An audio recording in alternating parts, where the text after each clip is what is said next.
Hi everyone, I'm Carlota Pico from the Content Mix, and I'm excited to be here today with Betsabé Yona, who is a founder of Lusz Studios and has over 8 years of experience in marketing, communications, and photography. Betsabé, thank you so much for joining us today on the Content Mix. Thank you so much, Carlota. It's an honor to be here. Thank you so much for such a nice introduction. The honor is ours. To get the interview started off, I'd like to learn a little bit about your background, a bit about your company, and what drove you to build your own social media and photography agency. Where should I start? I will give a bit of context about me, so you get to know a bit about the story about it. I studied communications back in Buenos Aires, where I am from, in Argentina. And when I finished, when I was 22, I realized that I wanted to have an experience abroad.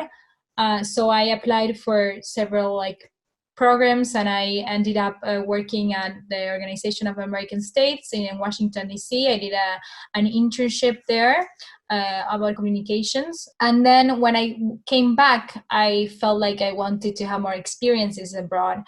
And so I applied for a program in Tel Aviv in Israel. So I did a business and development entrepreneurship program in Tel Aviv University, and worked at a PR agency for a couple of months. And then I traveled around Southeast Asia and Europe for 8 months. So I traveled on my own, and I realized, okay, maybe I like to live in Europe and everything, but I came back to Argentina because I felt like that something was calling me back home. And at that moment, when I came back, it was very hard to find a job. So I always have the policy in my life, or let's say the life motto of, if you don't have an opportunity, how to make it for yourself. And when I traveled around the world, I realized that I really wanted to pursue my career in photography. It all came back to the moment when I was actually in Barcelona, and I was taking pictures there at a festival, and this friend told me wow, I love this picture. If you don't pursue this passion further, because I did a couple of courses, but I didn't work as that, you're gonna regret it your whole life. And I never forgot that. So when I came back, I started working as a photographer, offering myself to PR agencies and brands and influencers. So I started working with some famous people that back then in Argentina, and I asked them to tag me on their Instagram, and that's how my account started growing, and other brands started hiring me. So that's how I started, and then I ended up doing fashion production, creating content for brands, and also photography for events and their social media and content creation. So then I kept kind of applying to jobs in Europe, but I was not sure, but I was just seeing. I actually started a job in Argentina because in a fashion magazine there. And I was okay. I liked it, but the thing is something, I was let's keep applying. And that's the thing. I ended up applying for a job at a startup in Stockholm, Sweden. So I went through different steps. I had to do a project for them and everything. So I landed to a job of project manager in communications for a startup called Universal Avenue here in Stockholm, but they also had back then offices in Barcelona, in Athens, in London, and Chicago as well. So the thing is, I really liked Stockholm when I came here. I was not expecting it. I mean, I've never been in Stockholm my whole life before. I was just applying to jobs in Europe because I really liked the life there, and also because in Buenos Aires is quite unsafe, and insecure. So I was I don't know if I project myself there, and many other reasons. Even though it's hard to leave your family and friends and loved ones, but still I wanted to have that chance. So I took it, and after 3 months, the company was not doing great. So they fired pretty much the whole team, including my boss. Wow. And everything. But because the board of directors said we don't have money for the headcount, so they had to close the offices in Barcelona and Athens. I mean, the one in Athens managed it by themselves, but they didn't have funding for that. And in London, so I was like, I'm not gonna give up. I was like, I said I was gonna stay in Stockholm. I'm just gonna stay somehow. So the thing is, like, I worked like day and night for many events for that startup and everything. So like people in the management team for me, so I could stay. And I stayed there for 5 months more until the second time the company was like, we don't have for the headcount again.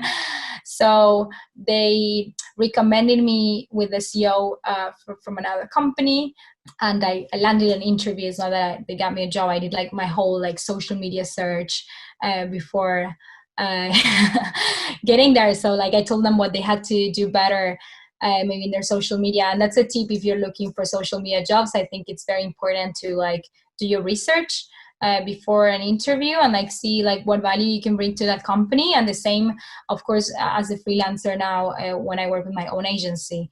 I do want to learn a little bit more about what your company does now. What is Lusz Studios? So when I was working at this company, Reptile, and the majority, I started having some clients from the other company where I gave social media workshops for hair salons and small fashion brands. So I started having some clients on the side. I mean, and also like as a photographer, I worked for some events and brands. I created content for Wella, Here Nordic, or Mush Studios as well. And also I took pictures for Hair Magazine and Hyper Island Magazine and Giants Media. So I always had like my company on the side, but now I decided to do it full time after 3 months before. Also this company was had to lay off some people because of reorganization and also like Corona times. It's the startup, so I was like, should I look for a new job and see how can I do in other parts of Europe or in Sweden, or I think this is this crisis that there is now is an opportunity for me to like focus finally in my own projects. And it's like so nice to actually like and choose with which clients I work with, because I was working in a fintech and I learned so much from it, and I'm super grateful for the time I had. But I realized that maybe more my side is like lifestyle and also like trying to like manage my own time in that sense. And I think it's much more dynamic, at least for me, after working for corporate companies for a couple of years now. It's like to decide having like many clients and doing the parts that I like from that. For example, I give workshops for like clients so they can manage themselves their own social media or personal branding workshops. But I don't have to create the content myself. Sometimes depends on the client, of course, and their budget and what I decide to do. So I can like focus on what I really want to do and what makes me grow. And also like I am a very, let's say, dynamic and curious person, I would say, but also like, you know, I don't know how to say that in English. Like I like doing many things at the same time. Pushing the limits, taking risks, and curious all the time and learning how to do new things in different ways. Exactly. Oh my God, you described me in a way. Yeah, I like doing that. And also like I take every even like a bad experience, some people would say, as a learning. So in this case, I've been through many things, many rocks, and like I'm just resilient and trying to like reinvent myself in many ways. So now it's like actually going super well with my own company. I have clients from different fields, from fashion, also like health coaching, yoga, and restaurants, small and medium businesses mainly, which Lusz Studios focuses more in companies that, or also like people who want to develop their personal brand, helping like unlocking that potential that they might have, but they don't have time to develop it in social media, or also they don't know. And some of my clients, most of my clients don't like social media. They don't like maybe like promoting themselves. So I'm like, I help to push that part of them, creating the content for them, and also the strategy to create different content buckets, and also like like also it's kind of a like kind of a motivation kind of way, also like kind of being a coach as well in trying to make them feel more empowered to share the best version of themselves, because sometimes like what I see is like their needs and wants don't connect, and what they do also don't connect with what they reflect on their social media. So that's what Lusz Studios does in one of their many services. It's there's different business units, which is like personal branding, photography, content creation, strategy, and also like I work as a coach for people who want to like work and live abroad, because I have experience in that. So yeah, a bit of everything. It all Wow. depends on the need of the person or client. I also, like as a photographer, I had then the other part, which is only in Stockholm. Unfortunately, I cannot be in any parts of the world for that. But I work giving like pictures for companies and also like influencers when they need content for their social media or brands, and also for people for like their Instagram or Facebook or Tinder as well. That's like the funniest one that I do. Um, Very interesting. Betsabé, why is it important for brands to be on social media channels? Well, I think it's very important, and it's not only my opinion. There are studies that say that like 90% of users in Instagram follow at least one brand.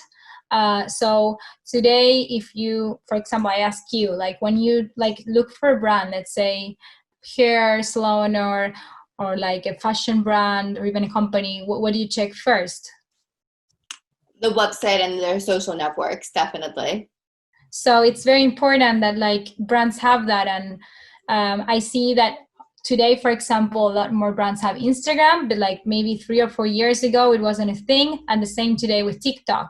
Yeah. Like a lot of brands are not yet like prioritizing that. Well, I understand, because social media takes a lot of time, and I think you have to create different content for different like social platforms, but they have to be, if they also want to get much more success and followers, because Instagram is getting much harder these days, right?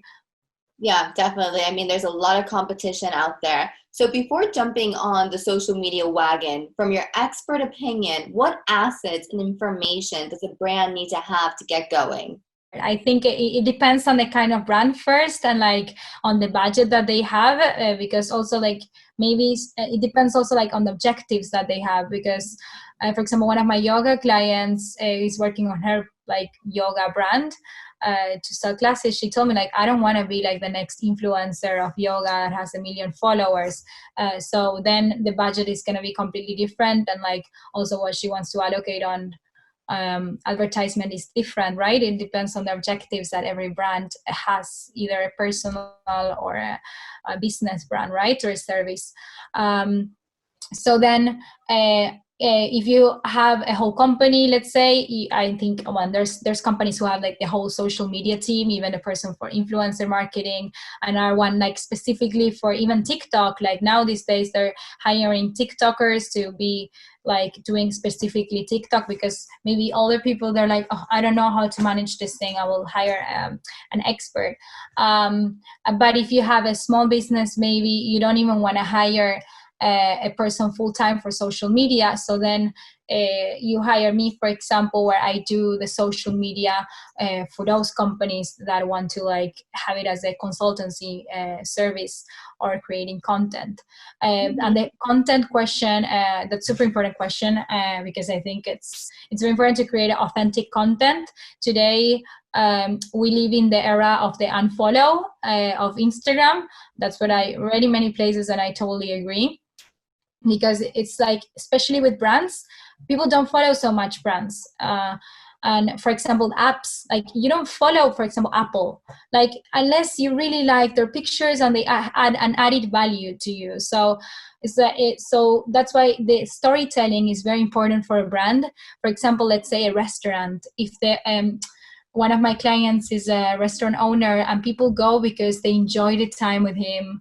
Like they go there and he knows like which wine they like, you know. So it's like for people who don't know that restaurant, and they just see maybe just pictures of food, let's say, and like you have to add like an about us, for example, in your website, you know, or in Instagram, show a bit about like the story behind the person there, having, for example, in an Instagram TV or Instagram highlights. It doesn't have to be a post of that, like it could be, but what I mean is like it's very important because people want to follow brands with values today. That's what matters. Because like we live in a more competitive world, right? I mean, there's many brands, like most brands are commodities, so that means like many people can have that, many brands can have that. Like you follow Nike, for example, because they share the stories of the athletes, and anyone can be an athlete. It's not like before.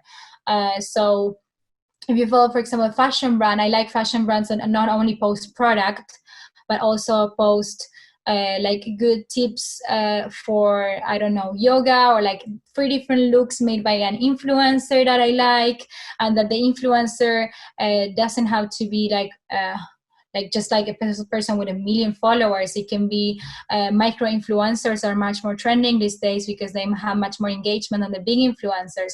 So it's very important to like, there's a lot of brands, and like especially small and medium businesses who don't know, they might spend like a big amount of money. It's like I cannot say even numbers because it depends on the influencer, right? I mean, on influencers that they're not from their niche. So it's very important in that sense to hire a person that like really communicate your brand's values, right? I mean, today it's all about values in the sense of like, for example, Tiger Woods, like, you know what happened with him once people found that he was I don't know, he had a problem with his marriage, and yeah, I don't know the full story, but like after that, brand stopped hiring him.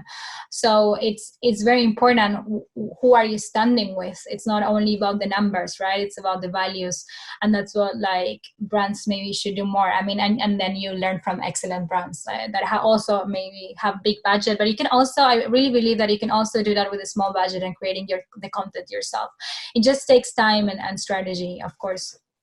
Betsabé, these are all great topics and great tips as well. I think you brought up several different subjects, which I would like to dive further into, but unfortunately our time is limited. As a summary of that response, I understand that you're saying that the most valuable strategy that any brand can follow is zooming into their persona, finding out who their persona is, zooming into them and creating a relationship with that audience, because one size does not fit all. So the strategy that one company follows may not necessarily be the same strategy that a different company within the same sector is going to follow, because each company has different objectives, and therefore, according to their objectives, they need to zoom into their target audience. Is that a fair assessment? Yeah, definitely. You summed it out super well. It really depends on their assessments, and like that's why social media is so good, because before people used to advertise, for example, in a magazine and spend a lot on that, and then you don't know who is getting to you. Like with social media and advertising, you get like the exact results of how things are working, and you can ask, if you don't know which content to give it to your audience, you just have to ask them. So I think that's like so valuable these days. And I think many brands are not using it. It's like more of it's a two-way communication. Yeah, it's all about building relationships and knowing your audience as well, and listening. It has so much to do with listening. There's a lot of noise out there right now across social networks. And so I'd like to learn about some of the tactics that you use to attract the right type of attention to your clients' brands. That's a very good question as well. I think there's a lot of noise, especially in the biggest networks. I mean, Facebook, Instagram, even LinkedIn. LinkedIn, I think there's much more value, but also it depends on who you follow, right? I think this goes back to what I was answering in the previous question, in the sense that, like, in order to since we live in the era of unfollow, we have to bring value to the people that follow us. So that's why it's important to ask your audience what do they want, what do they like, what do they like to what would they like to see. And for example, think about your buyer persona and who they follow on Instagram, for example. So then create a content that ask yourself, why do they follow this person? And then also create content that is similar to their interests. So let's say Jay Shetty, I love following him on Instagram. He's a life coach. I'm doing the coaching sessions with his Genius coaching group. And he gave 21 days of meditation live on Instagram. And that's the free service that he's giving to people through because of COVID-19.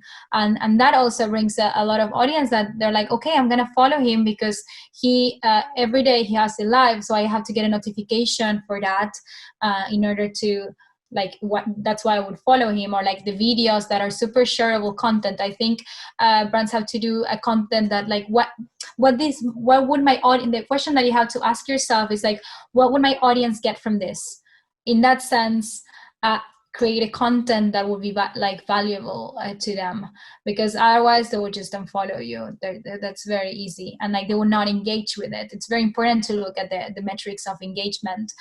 Today in Instagram, for example, the most important engagement is the save button and also the share, right? It's like that's the next level, because you can like, and that's something you can comment. It takes more effort because people just don't want to spend too much time. And then if you save or share, it's because it was a valuable content for you.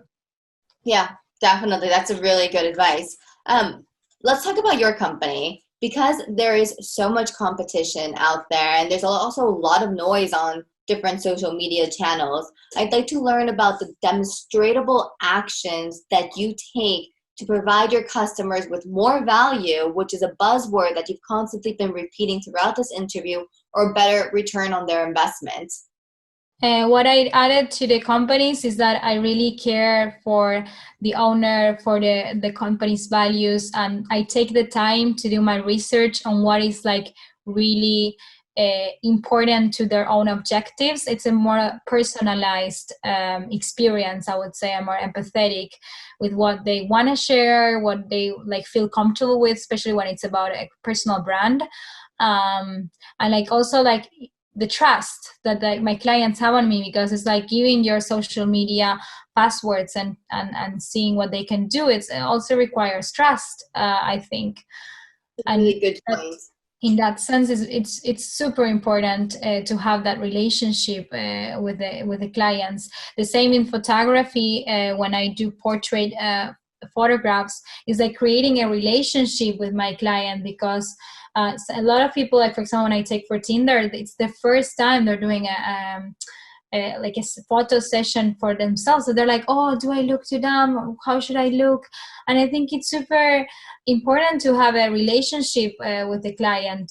And also like in Sweden, I don't speak good Swedish. I'm learning now. So that's why it's another barrier that I have to go through, because it's like, they really have to like me as a person and as a professional, and how I work to like pick me over someone else, right? Right. They're already making a first step from their comfort zone to hire me. We are coming towards the end of the interview, and our time is limited. So before we wrap up, I do want to talk a little bit about coronavirus, because it's had a major impact on the marketing industry. The economic consequences of the coronavirus pandemic are far-reaching across all different industries. But when it comes to advertising and when it comes to marketing budgets, they tend to be the first ones that have seen the immediate effects of the virus, right? Beyond obviously health effects on people's well-being. What major lessons have you learned about marketing during this time? And what do you think the future of marketing will look like? Do you still think it's going to be so heavily reliant on influencers? Well, two really interesting questions. First of all, I think the coronavirus has taught companies the importance, again, sorry that I bring so much these points, that values are super important. Like you see, for example, I always like check LinkedIn and like follow a lot of companies on LinkedIn. So I checked that like L'Oreal, Louis Vuitton, like Hermès, Sarah, all big companies are donating to help with the COVID-19 costs. Like they reinvented themselves. That's a really big word. Like it's a very good time to reinvent yourself. I did it. Like, I mean, I lost my job and like dedicated myself to my own company and like look for clients myself. And like, I really believe that if you like take the guts to like be resilient and like reinvent yourself, companies change. Like, for example, there's so many fashion brands in Argentina, that is a country that is like super struggling. It's been 80 days of quarantine. They're gonna be in default soon. Like, that's what the economists say. But companies like, they started making themselves their own like face masks, and that I think that's so brilliant. You know, they're adapting constantly to the new needs of the market. So I think the brands that will survive are the ones who adapt themselves and that like think the bigger picture, not only the product but also the values that they can share. Like, for example, I think it's very important how brands communicate. That's what I also give to my clients: communications in times of crisis. So you can't like go and like send a newsletter and say buy my product 2 for 1 when it's like a pandemic happening. First, you have to care about your clients and like send a good message. For example, travel companies did that and they are the most affected, right? Yeah. So, and you now it's trending also that brands have to be sustainable. So brands that are sustainable, adapting themselves, to sum it up, and also being resilient, they will be the brands that survive and like thrive. And as far as influencer marketing is concerned, so far I think it's really, it keeps growing. Of course, in one moment it can be saturated, but also I think what is like trending more, and we have been seeing the past years, is that micro influencers and nano influencers are the ones that are bringing a bigger return on investment to clients, because exactly because, sorry, I'm reformulating this, because big influencers, they're so used to selling and products that people stop believing it. It's like before the famous people, right? And the advertisements, you're like, oh, this is another advertisement. And that's why I think 2 years ago now influencers have to put hashtag ad. But a micro influencer or a nano influencers is someone that is like has also a deeper bond with their audience. They reply to messages. They feel the audience feels closer to them, and that's why they trust them more. Again, goes with the brand. The relationship you have with your audience is super important, especially with influencers. Yeah. So engaging with your audience. Exactly, and showing more the real self. Like, for example, Kendall Jenner is one of the people who has more followers in Instagram in the world. And she did a campaign with Kenneth Cole the other day where she spoke about her mental health and did a challenge for people to say how you really feel. And she said, oh, I feel anxious some days I feel better. So that's what people want to see, right? It's like they don't want to see a perfect person is like everyday traveling, especially in this time. Like, it's very important to show that you care. And brands have to choose people that care, because then if a brand hires an influencer person to do an advertisement that doesn't have, like, let's say what they would say good values, I say like this depends for everyone which values are the best, but like, for example, like today, anti-racism, Nike did a post for Black Lives Matter. So it's super important to like stand up for what really matters. And also, yeah, exactly. And again, sorry, I say exactly. I say I have my thoughts here, and then it's like they have to come up. I think very fast. Brands that like shut up about values and they don't stand for things. Those are the brands that people start distrusting. So it's very important as well to show that. Yeah, definitely. You brought up some really great points that I'm sure are very valuable to our listeners, especially those that are right now trying to navigate the ins and outs of the social network world and that need some tips on how to connect with their local audiences, because at the end of the day, there's always a human behind every channel, and that human needs to know how to connect with other humans as well in order to drive their brand to the next level. Well, we are at the end of the interview, but before we wrap up, I want to ask you one last question. And that would be, what makes you passionate about social media? Oh wow, I never been asked that question. I love social media. I think what makes me passionate about it, it's because first I'm passionate about people. I am very interested in ethnography, and I travel around 35 countries by myself. And that's what I love the most, connecting with people I don't know. Every person is an experience, and the more different they are, the most interesting are for me. And in social media, it's a good way that when you are at home, you can like meet people around the world, brands, um, in the same way. You can still have that authenticity and that connection, and like it makes it much. I think what I like the most is like the democracy that there is in social media. Thanks to social media, I could start my own company because I could like contact the brands directly on Instagram through a direct message, or a very famous person that for me before would be unreachable. Thanks to like Twitter, it started with Twitter and Instagram. Facebook is not the same like as reaching brands and famous people or influencers. So I think it's amazing. It's super democratic how you can like also see the behind the scenes of people and the real life, right? It's like people follow more today because of the Instagram stories a brand or influencer have, because that's what you see every day. Yeah. So that's what I like about social media. Also, like you can see in politicians have Snapchat in order to show what's their day to day. And I think it's very interesting and democratic. I love it. Excellent. Well, those are awesome tips, Betsabé. Thank you so much for joining us today on the Content Mix and for sharing your insights with our audience. Thank you so much. Thank you so much. It's an honor again to be here. And I love the questions that you did. Thank you. Thank you, Betsabé. And for everybody listening to us today, thank you for joining us. For more perspectives on the content marketing industry in Europe, check out thecontentmix.com.